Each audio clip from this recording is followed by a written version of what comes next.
你以为人到中年最难的是没钱吗？其实不是，最难的是你明明还在往前走，心里却越来越空。你明明每天忙到没时间喘气，却总觉得自己活得不对。你明明什么都没少做，可一到深夜还是会问自己一句：我这一生到底图什么？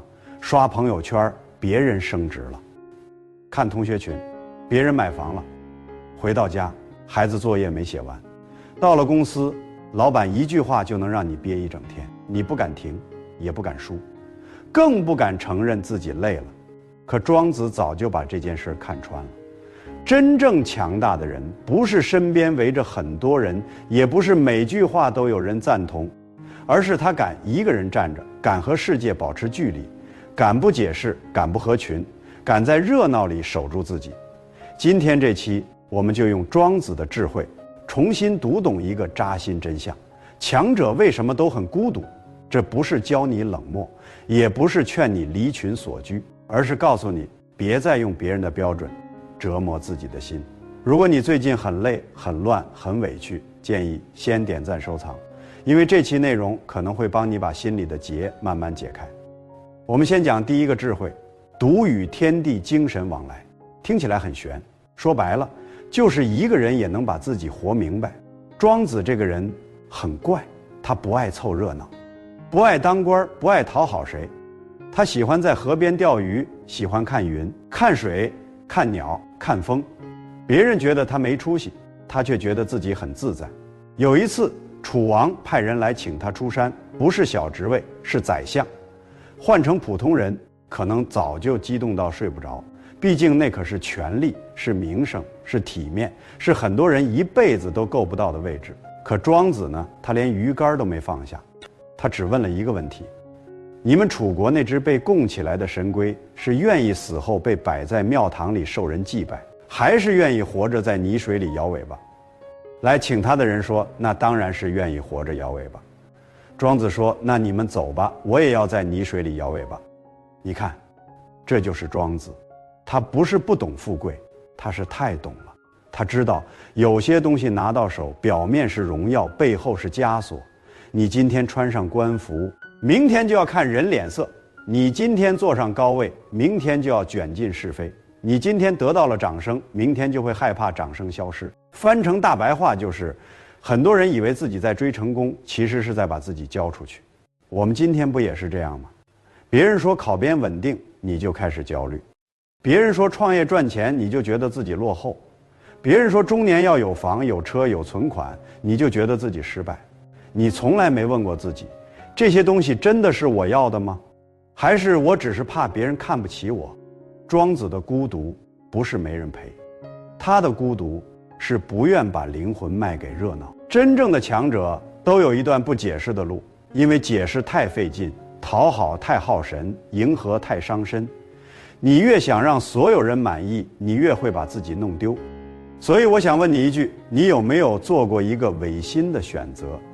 只是因为别人都那么选。你可以把我想找回自己打在评论区，也许这就是改变的开始。接着讲第二个智慧：奇物。这个词很多人听过，但真正用到生活里的人很少。奇物是什么？不是说什么都一样，也不是说好坏不分，而是提醒你不要总用一把尺子去量所有人的人生。庄子讲过一个很出名的故事：庄周梦蝶。有一天，他梦见自己变成一只蝴蝶，飞来飞去，轻松自在。他在梦里完全忘了自己是庄周。醒来之后，他突然有点恍惚，他不知道是庄周梦见自己变成了蝴蝶，还是蝴蝶梦见自己变成了庄周。很多人觉得这故事很浪漫，其实它更狠。他在问你，你凭什么认定你眼里的世界就一定是真的？你凭什么认定别人那条路就一定比你高级？你凭什么认定一个人的价值只能靠收入、地位、房子、车子来证明？你看我们现在太爱比较了，一个人月薪3万，你就觉得他赢了；一个人35岁还没结婚，你就替他着急；一个人不发朋友圈，你就猜他过得不好；一个人选择慢下来，你就说他没上进心。可庄子会笑，因为在他看来，鱼有鱼的快乐，鸟有鸟的自在，蝴蝶有蝴蝶的轻盈，庄周有庄周的清醒。每一种生命都有自己的活法。最可怕的不是你过得普通，最可怕的是你明明有自己的节奏，却偏要拿别人的剧本来审判自己。你本来可以慢慢开花，可你看到别人结果了，就开始怀疑自己是不是没用。你本来想安稳过日子，可你看到别人赚快钱，就开始嫌弃自己的生活。你本来已经很努力，可你看到别人更光鲜，就开始觉得自己一无是处。攀比的本质不是别人过得好，而是你把别人的人生当成了自己的标准答案。庄子告诉你，世界没有标准答案，有人适合站在台前，有人适合安静做事，有人喜欢热闹，有人需要独处，有人30岁开花，有人50岁才明白自己要什么。别急，别乱，别把自己活成别人嘴里的样子。如果你听到这里有一点触动，请在评论区留一句：我的花期我自己等。这不是鸡汤，这是一个人从比较里醒来的第一步。第3个智慧，逍遥。很多人误会逍遥，以为就是想干嘛干嘛，其实不是。真正的逍遥是你的心不再被外界牵着走。庄子在《逍遥游》里写大鹏，北海有一条巨大的鱼，名字叫鲲，它变化成鸟，名字叫鹏。鹏的背很大，大到不知道有几千里。它一飞起来，翅膀像天边垂下来的云，它要借着大风飞到9万里高空。这个画面很震撼。可庄子不是为了写神话，他是在告诉你，一个人的心有多大，他看到的世界就有多大。小鸟飞到树枝上就嘲笑大鹏，他说：我飞这么高就够了，你飞9万里干什么？这不就像现实里很多人吗？你想换一种活法，他说你不现实；你想辞掉不适合的工作，他说你太冲动；你想减少社交，把时间留给自己，他说你不合群；你想学点东西，重新开始，他说都这个年纪了，折腾什么？很多时候拖住你的不是困难，而是别人的眼光。更准确地说，是你把别人的眼光看得太重。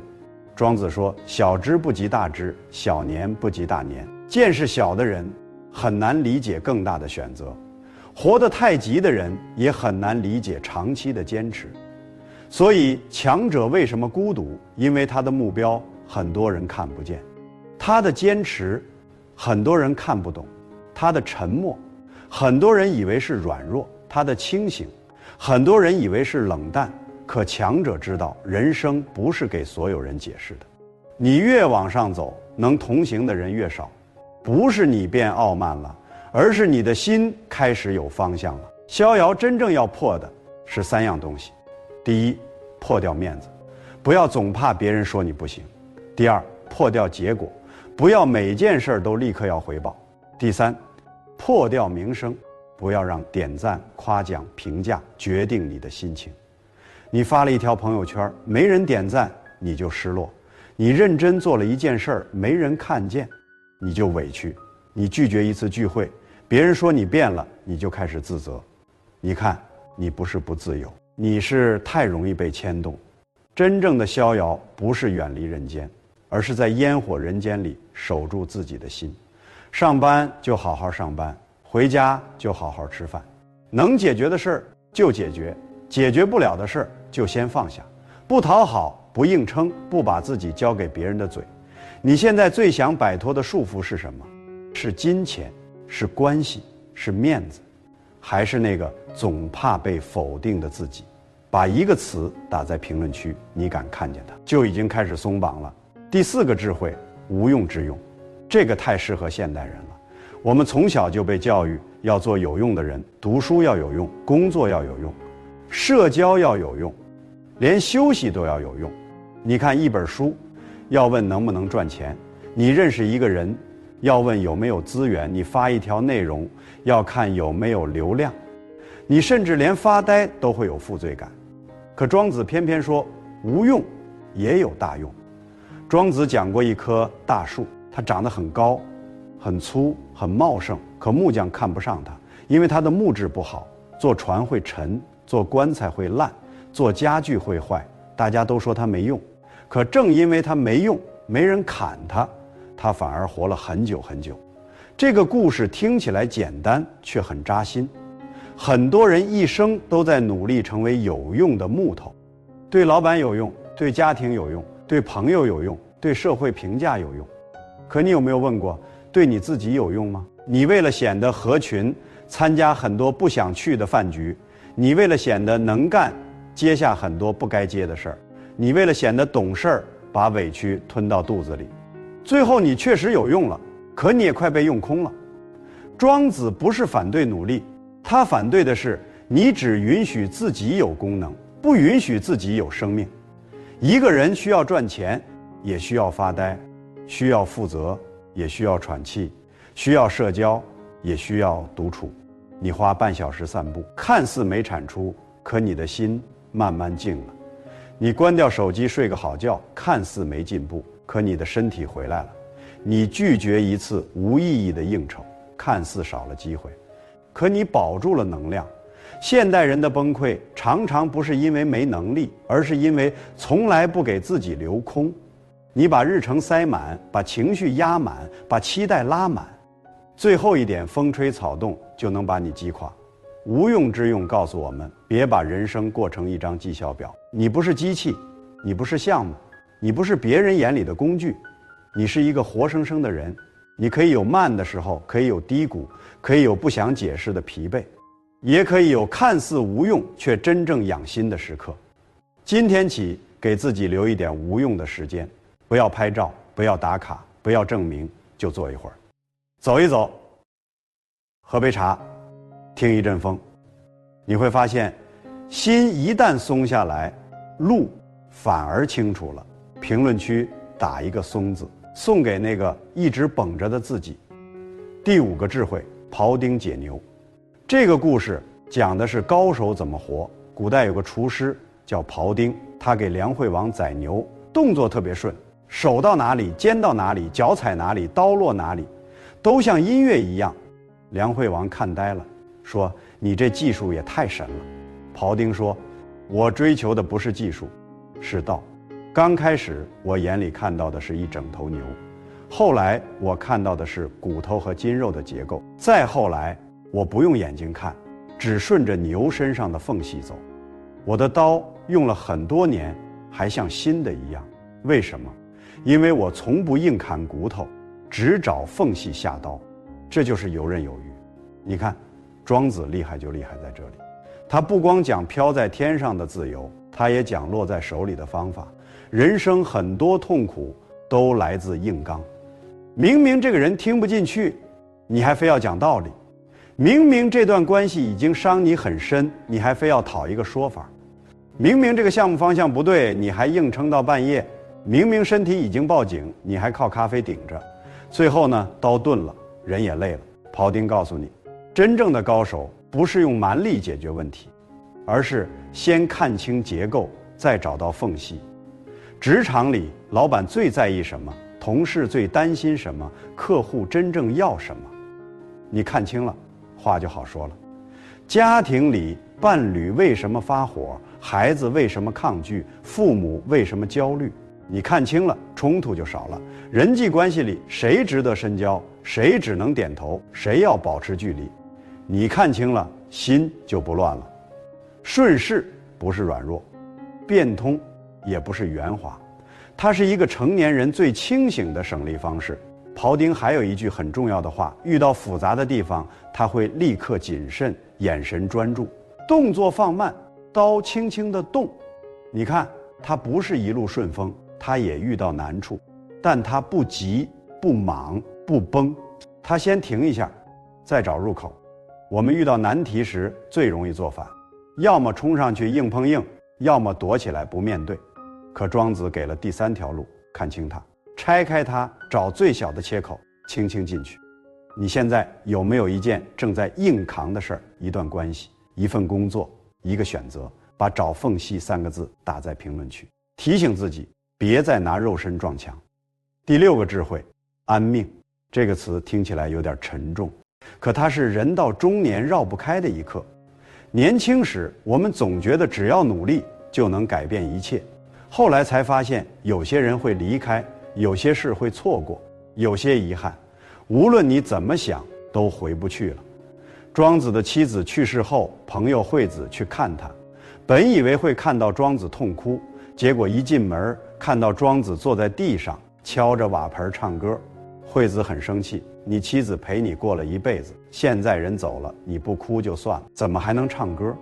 庄子说，他刚走时，我当然悲伤，可是后来我想，他本来没有形体，后来有了气，有了形体，有了生命，现在又回到天地变化之中。这就像春夏秋冬更替，他安静地睡在天地之间。我如果一直哭，不就不懂生命了吗？这段话很多人第一次听会觉得冷，可你仔细听，庄子不是无情，他第一句就承认了，我当然悲伤。他不是让你别哭，也不是让你假装没事儿，他是在说，悲伤之后你要怎么活下去，这才是最难的。我们很多人放不下的不一定是生死，可能是一句没说出口的话，一个没抓住的人，一次选错的路，一个再也回不去的家。你半夜睡不着，一遍遍想，如果当时我没有那样做就好了，如果当时我再勇敢一点就好了，如果当时我多陪陪他就好了。可是人生没有回放，遗憾最折磨人的地方，就是你用今天的清醒去审判昨天的自己，可昨天的你只能用昨天的认知做选择，那时的你也许已经尽力了。庄子的安命不是认输，是承认生命有边界，承认有些事无法重来，承认有些人只能陪你一程，承认有些答案要过很多年才会懂。真正的放下不是忘记，是你终于不再拿那件事惩罚自己。真正的和解不是觉得没关系，是你承认它很痛，但你还是愿意继续生活。人到中年最需要的不是永远坚强，而是允许自己难过，也允许自己重新开始。如果你心里还有一个放不下的人，或者一件过不去的事儿，就在评论区留一朵花，不是给别人看，是给自己一个信号。从今天起，我不再困在那一天。第7个智慧，心斋。很多人以为孤独是身边没人，其实更深的孤独是你在人群里却没有一刻属于自己。手机一响，你就看，消息一来你就回别人，情绪一变你就紧张，热点一出来你就跟着愤怒。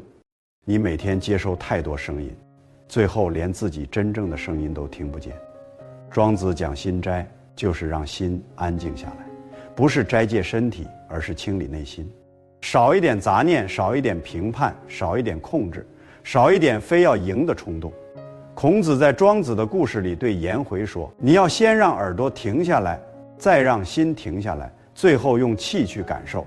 说白了，就是别急着反应，别急着表达，别急着证明自己对，先静一静。现代人最缺的就是这个静一静。伴侣说一句重话，你马上反击；老板提一个意见，你马上委屈；朋友没回消息，你马上脑补；孩子磨蹭10分钟，你马上爆炸。很多关系不是坏在大事上，而是坏在你每次都太快反应。心斋就是在情绪和行动之间留一个空隙，你先不说，先不判，先不冲，先问自己，我现在是真的受伤了，还是只是面子受不了了？我现在是真的要解决问题，还是只是想赢？我现在这句话说出去会让事情变好，还是更糟？你能多停3秒，很多灾难就不会发生。强者为什么孤独？因为他不再把每一次情绪都丢给别人，他懂得自己消化，自己观察，自己安顿，不是憋着，是成熟，不是冷漠，是稳。一个人越稳，越不需要靠外界证明自己；一个人越清醒，越能在吵闹里听见内心。今天给自己一个练习，下次情绪上来，先深呼吸3次，把话咽回去，把心放下来。你会发现，很多你以为必须争的事儿，其实没那么重要。评论区打一个静字，送给那个被噪音包围太久的自己。最后一个智慧，真人庄子说，真正的人不被得失扰乱，不被生死吓倒，不被名利牵着走。他睡觉不做乱梦，醒来没有忧愁，吃饭不求精美，呼吸深沉自然，听起来像神仙。其实庄子讲的真人就是一个活得完整的人。这样的人不一定有钱，不一定有名，不一定被所有人喜欢，但他内心不碎，他知道自己要什么，也知道自己不要什么。他能热爱生活，也能接受无常，他能和人相处，也能独自安静，他能努力做事，也能承认结果不由自己完全控制。你看，这不就是我们最想要的状态吗？不再因为一句评价就失眠，不再因为一次失败就否定自己，不再因为别人过得好就觉得自己差，不再因为没人理解就怀疑自己的路。真正的强大是你终于不再到处求人认可，真正的孤独也不是凄凉，它是一种筛选，筛掉虚假的热闹，筛掉消耗你的人，筛掉不属于你的标准，最后留下的是你的心，你的路，你真正珍惜的人。庄子的一生表面看很孤独，可他的精神很辽阔，他没有站在人群中心，却站在了自己的天地里。他没有活成世俗眼里的成功者，却活成了2000多年后仍然能安慰我们的老朋友。好了，今天我们把庄子的智慧捋一遍。第一，独与天地精神往来，不要为了热闹卖掉自己的灵魂。第二，齐物，别拿别人的人生审判自己的节奏。第三，逍遥，真正的自由是心不被评价牵走。第四，无用之用，别只做有用的人，也要做完整的人。第五，庖丁解牛，别硬刚，先看清规律，再找到缝隙。第六，安命，放下不是忘记，而是不再用遗憾惩罚自己。第七，心斋，情绪来时，先让心静3秒。第八，真人，强大不是赢过所有人，而是终于不再丢掉自己。说到底，庄子不是让我们逃离生活，他是让我们在生活里少受一点内耗的苦。你可以上班，可以赚钱，可以照顾家人，可以面对压力，但你不能把心交出去，不能让别人的一句话就决定你今天值不值得快乐，不能让世俗的一套标准就判定你这一生成功还是失败。人到中年才会慢慢明白，强者的孤独不是没人懂，而是他不再强求所有人都懂，他把解释留给时间，把热闹还给人群，把清醒留给自己。最后我想问你一个问题，你觉得一个人真正变强的标志是什么？是能赚钱，是能忍耐，是能独处，还是终于敢按自己的方式活？把你的答案写在评论区，让更多正在迷茫的人看见。如果你觉得这期内容对你有启发，记得点赞、收藏、转发给那个最近很累的朋友，也请订阅我的频道。后面我们继续用古人的智慧解决今天的焦虑。愿你在热闹里不迷失，在孤独里不慌张，在无人理解的时候也能稳稳地站在自己这边。希望这期视频能帮你找到属于你的那片江湖。我是你们的老朋友，咱们下期见。